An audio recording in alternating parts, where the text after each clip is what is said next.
My husband, Greg, and I have been married for 7 years, together for 10. He's always been the breadwinner with his corporate job, while I've worked various part-time positions over the years. About 3 years ago, I started my own small business, designing and selling customized planners and organizational systems online. I've always been obsessed with stationery, productivity hacks, and making things look pretty while being functional. When the pandemic hit, I had more time at home and decided to turn what had always been a passion into something more. I set up an Etsy shop, created social media accounts, and started developing my own designs. It started small, just a few sales a month, but over the past year, things really picked up. I now have my own website, a small but loyal customer base. I've even been featured in a couple of lifestyle blogs. I'm not making a fortune by any means, but I'm proud of what I've built from scratch. The business generates around 1,500 to 2,000 a month in profit, which isn't huge, but it's growing steadily. I reinvest most of it back into the business, buying better equipment, materials, and occasionally hiring a freelancer to help with the website or social media. Greg has always been, let's say, tolerant of my business. He never actively tried to stop me, but he's made comments here and there about my arts and crafts project, or asking when I'm going to get a real job again. I've tried explaining that building a business takes time, and I'm making progress, but he dismisses it. Still, I thought he at least respected that it was important to me, even if he didn't fully understand it. Greg turned 38 this past weekend, and I wanted to do something special for him, despite his attitude about my business. I've been saving a portion of my profits for the past 2 years, specifically to buy him something amazing for this birthday. He's always wanted a vintage Mustang. Nothing super fancy or rare, just a project car from the late 60s that he could work on. I found one within our budget that needed some work but was in decent shape, and I was so excited to surprise him with it. The birthday party was at our house on Saturday night.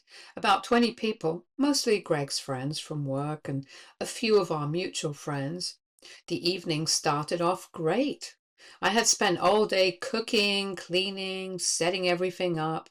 I planned to reveal the car gift after dinner. During dinner, one of Greg's co-workers asked me what I'd been up to lately. I started talking about a new collection I was launching and some upcoming collaborations I was excited about. I wasn't going on, just answering the question. Greg interrupted me with a laugh and said, "Oh, don't get her started on her little sticker business. It's her nerdy hobby that she pretends is a real job." I tried to laugh it off, but then he kept going. "She spends all day making pretty little notebooks and planners while I'm out there in the real world. But hey, keeps her busy, and that's what matters, right?" His friends laughed. I felt my face getting hot. But Greg wasn't done. "Being a wife is her real job anyway, keeping me fed and the house clean. The rest is just play money for her shopping habits." More laughter.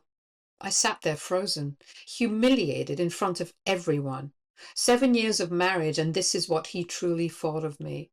I excused myself to go to the bathroom, where I sat trying not to cry and ruin my makeup.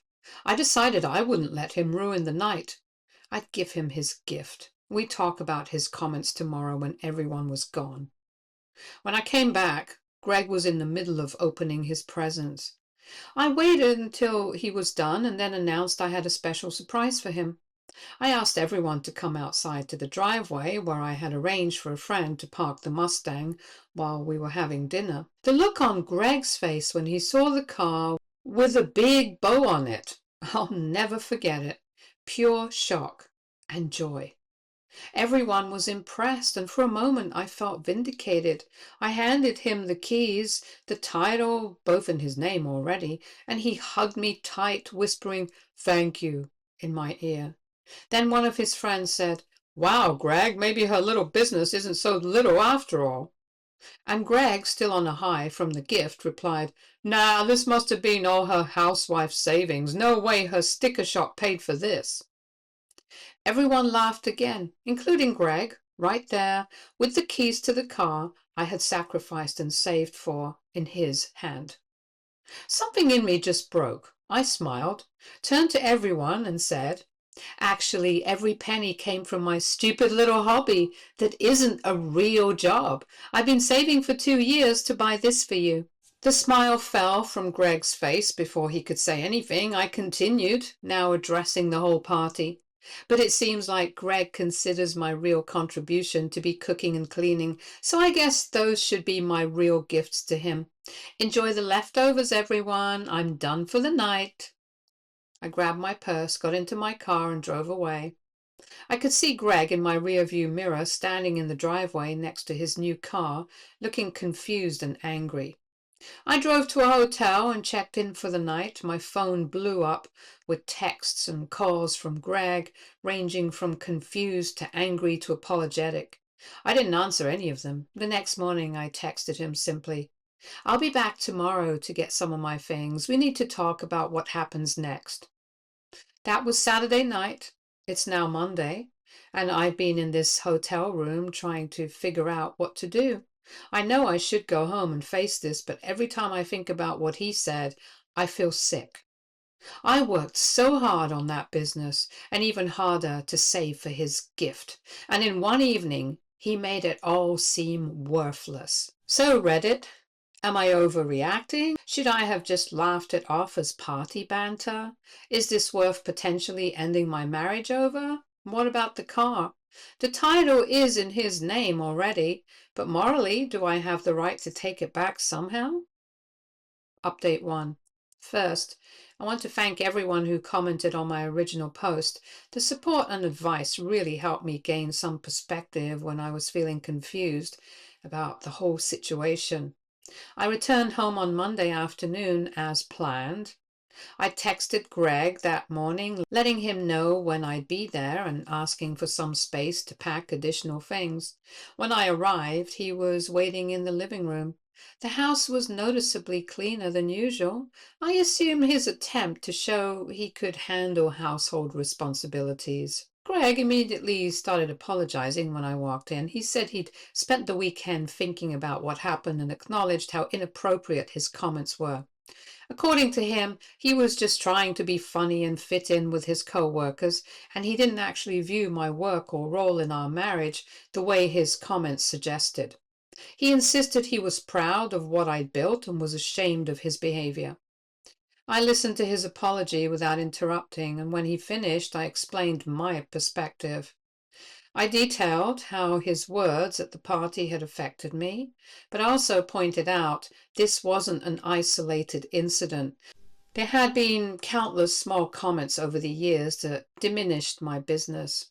I explained the effort I'd put into making my company successful and how deliberately I'd saved for 2 years to buy him that car, cutting corners on business expenses and personal spending to make it happen. I need you to understand how it felt to stand there and hear you dismiss all that work, I told him. To have you tell your friends that my primary value was as your housekeeper. Greg seemed genuinely remorseful. He tried to take my hand, but I stepped back. I wasn't ready for that yet.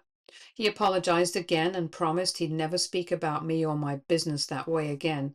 Then he asked if I would come home, suggesting we could work through this. I told him I needed more time to think. I packed enough clothes for about a week, along with materials I needed to keep my business running.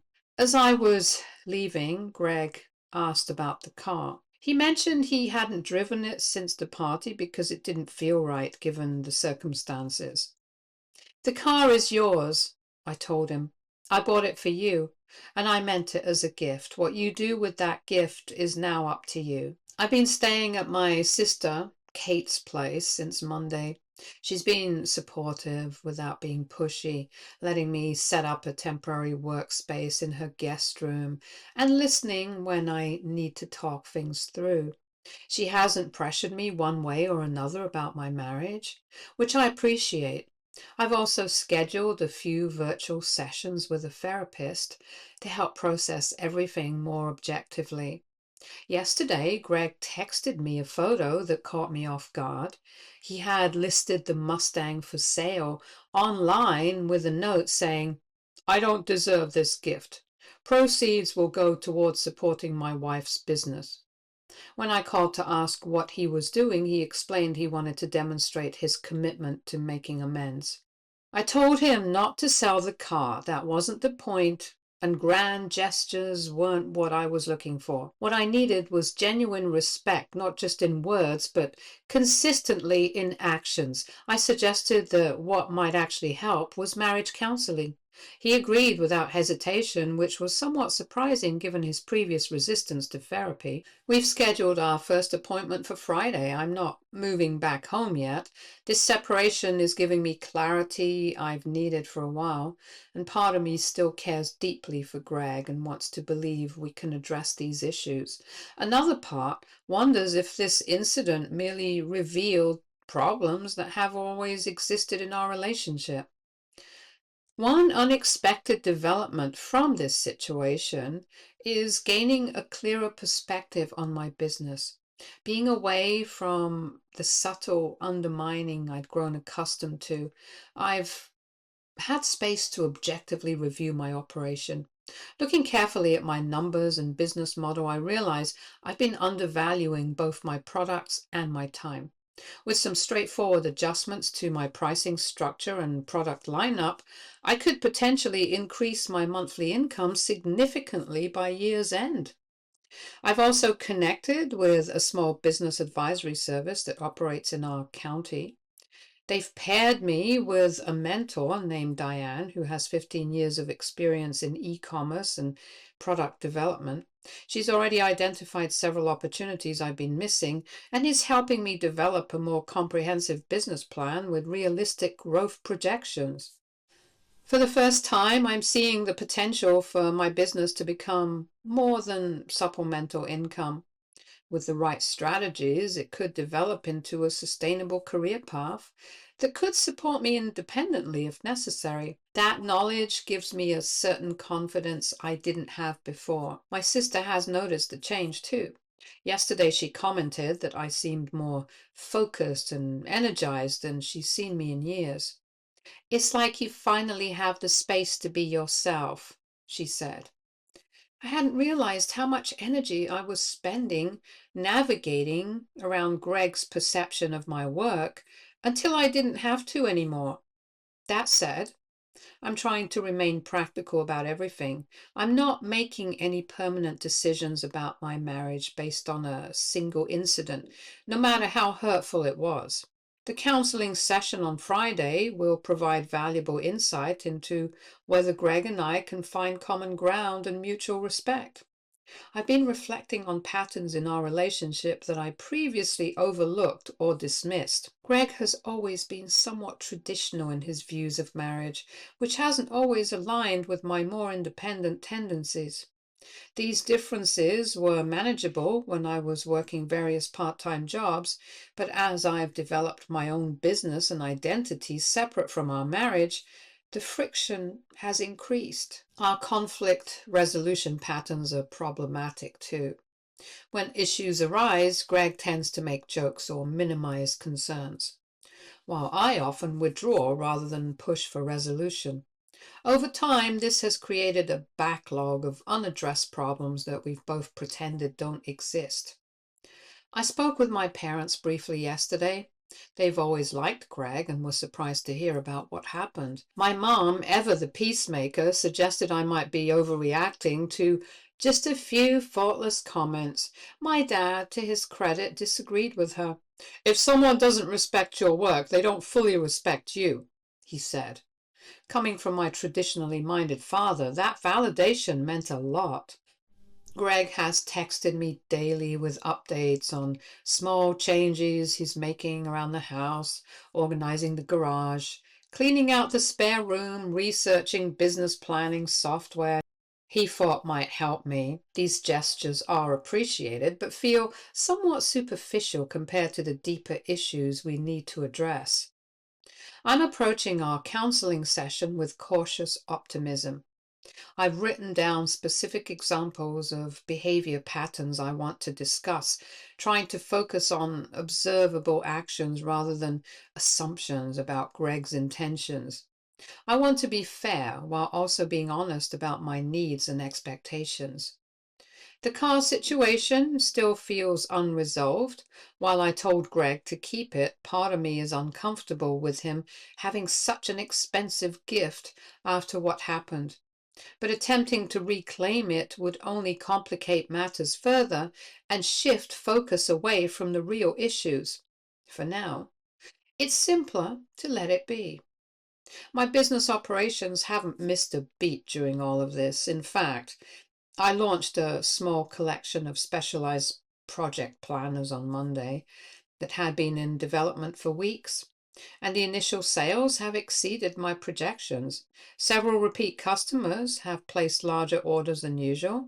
I've received 3 inquiries about potential wholesale opportunities from small boutiques. The contrast between my professional progress and personal uncertainty is stark.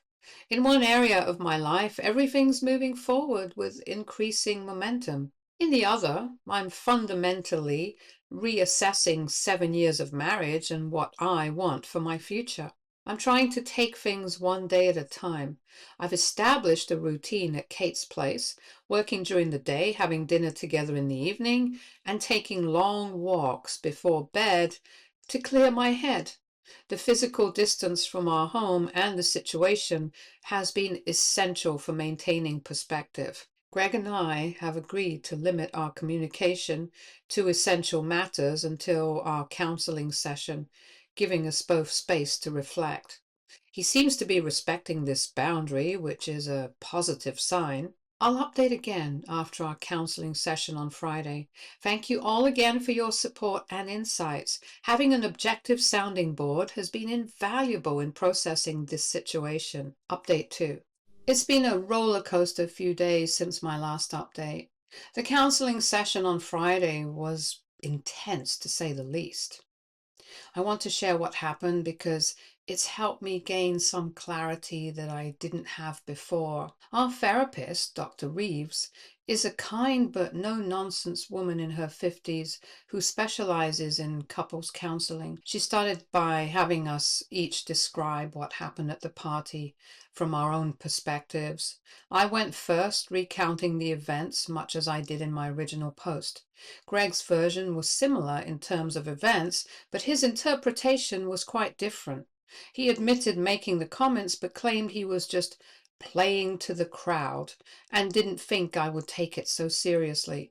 He said he was caught off guard by my reaction because we joke around all the time and I'd never seemed bothered by his comments about my business before. Dr. Reeves asked me if that was true. Had I never expressed discomfort with his attitudes towards my work?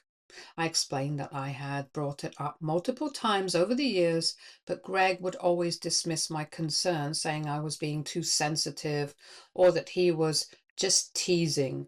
After a while, I stopped bringing it up because it never seemed to make a difference. That's when Dr. Reeves asked Greg a question that changed everything. Greg, do you respect your wife's business? Greg started to say yes automatically, but then he paused. Dr. Reeves encouraged him to really think about it and be honest. After a long, uncomfortable silence, he admitted that no, he didn't really view what I do as a real business or a real career. He saw it as a hobby that happened to make some money, something I did to keep busy while he handled the real work of supporting our household. As painful as it was to hear, I appreciated his honesty. It confirmed what I'd suspected but couldn't quite admit to myself. This wasn't just about some thoughtless comments at a party. This was about a fundamental lack of respect for my work, my ambitions, and by extension, me. Dr. Reeves asked Greg to explain why he felt that way. He talked about how he was raised. His dad worked while his mom stayed home. His dad often joked about his mom's various projects and hobbies in a similar way to how Greg talks about my business. Greg said he never questioned that dynamic, it just seemed normal to him. We spent the rest of the session unpacking those expectations and assumptions. Dr. Reeves pointed out that Greg seemed to have a very traditional view of marriage roles that might not align with what I wanted or who I am. She asked us both to reflect on what we truly wanted in a partner and whether we could meet each other's needs and expectations. It was an exhausting emotional session, but also clarifying.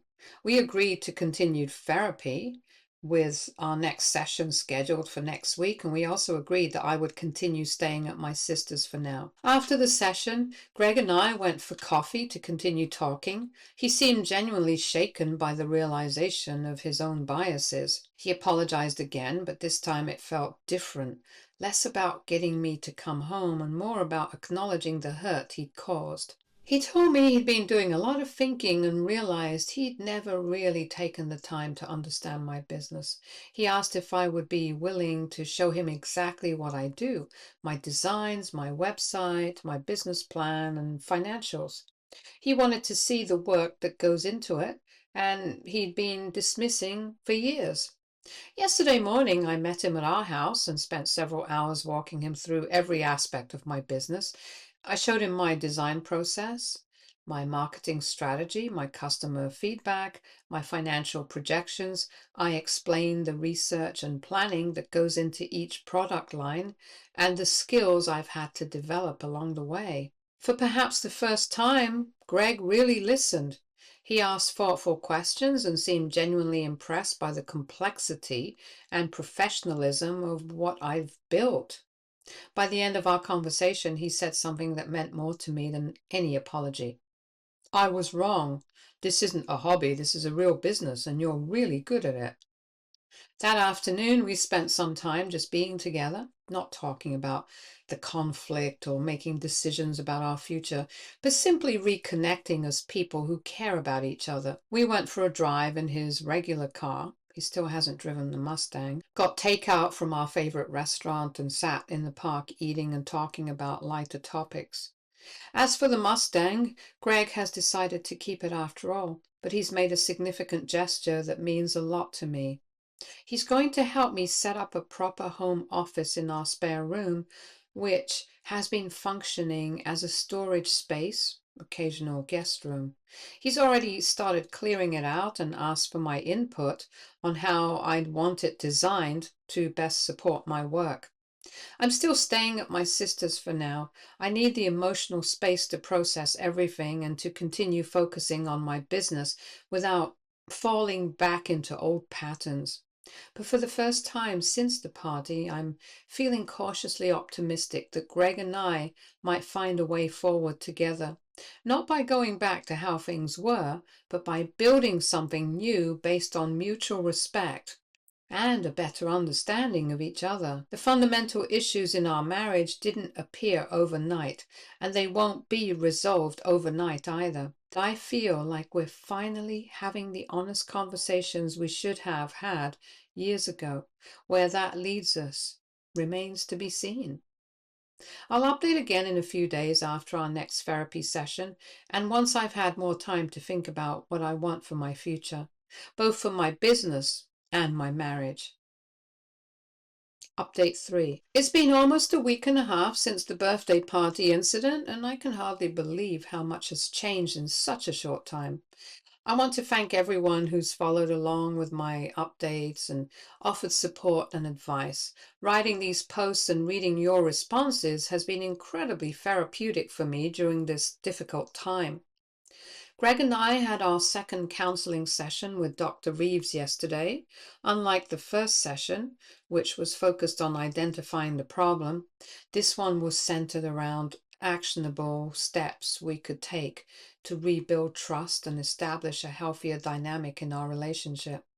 Dr. Reeves had us each write down what we needed from the other person to feel respected and supported. My list included things like acknowledging my business as legitimate work, not making dismissive comments even in jest, showing interest in my professional progress, and sharing household responsibilities more equitably since we both work. Greg's list surprised me a bit. He wrote that he needed me to be more direct about my feelings rather than bottling things up, to include him more in my business decisions so he could feel like we were partners in everything.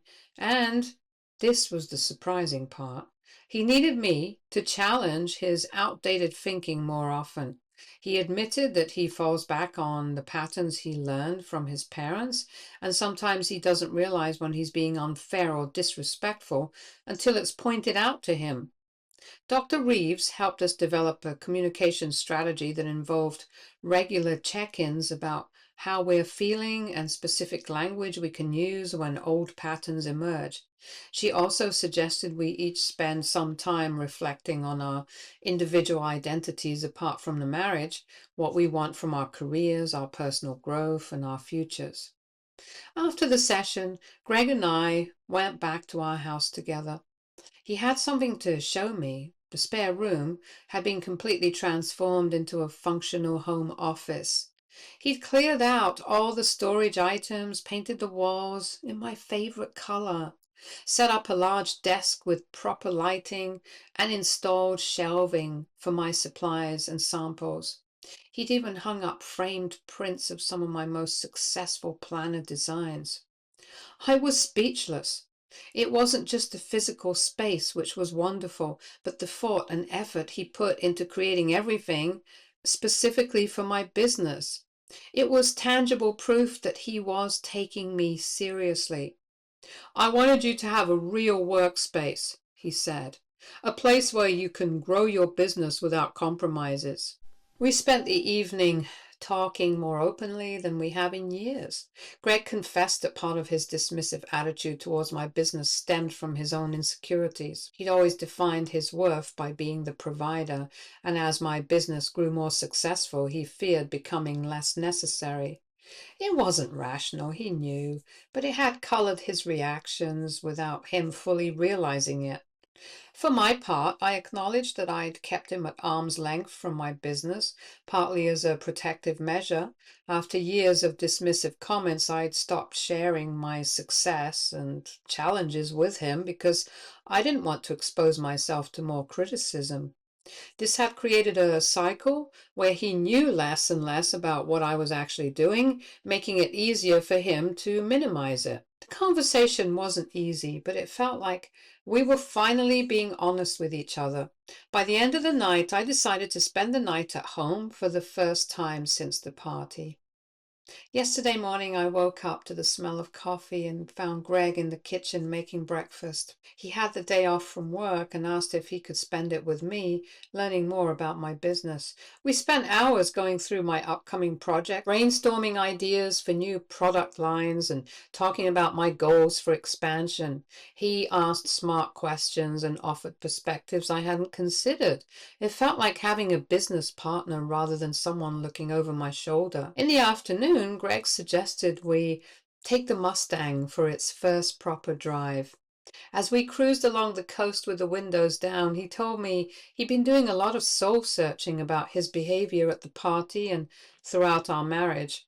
He apologized again, not just for the hurtful comments, but for failing to see and celebrate who I really am. I don't want to be that guy, he said, the one who tears down his wife to feel bigger.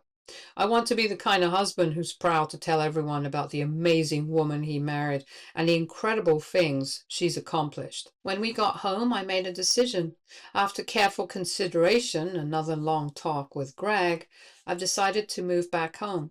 We're both committed to continuing therapy and doing the hard work of rebuilding our relationship on a foundation of mutual respect. It won't be easy. And I know there will be moments when old patterns try to reassert themselves. But for the first time in years, I feel like we're truly on the same team. As for my business, it's continuing to grow beyond what I'd imagined. The time at my sister's gave me the space to reassess my goals and strategy. I've launched a new product line that's already exceeding expectations, and I've hired a part-time assistant to help with fulfillment so I can focus more on design and business development. I'm projecting that by the end of the year, I'll be matching Greg's monthly income, something I wouldn't have thought possible even a month ago. Greg and I have some practical discussions about our finances. We've opened a separate business account for my company and established clearer boundaries between personal and business expenses. He's even offered to help me explore options for expanding, possibly including a small retail space in the future.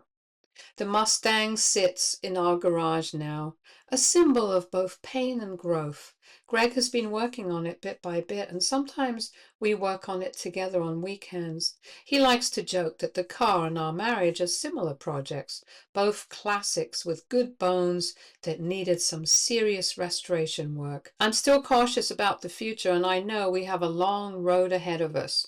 But I'm choosing to believe that sometimes painful moments can be catalysts for necessary change. What happened at that birthday party forced us to confront issues that had been simmering beneath the surface for years.